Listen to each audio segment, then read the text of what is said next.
लाई धुरई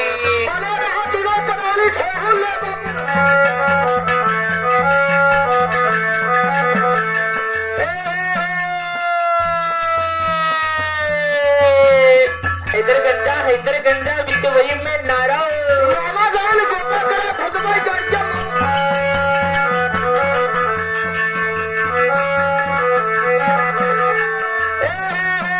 हर सोवा चलता दो हर तलकी का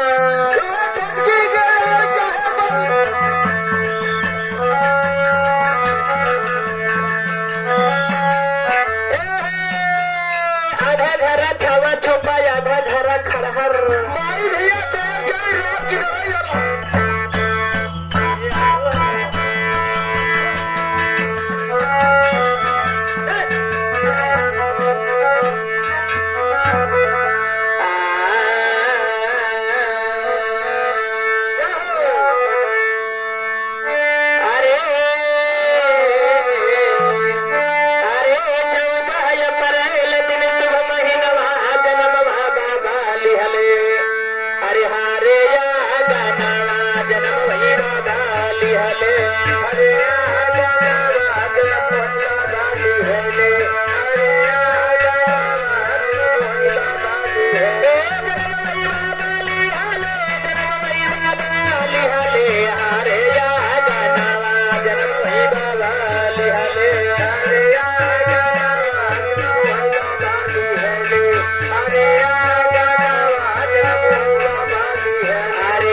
शंकरलाल कोयलपुर।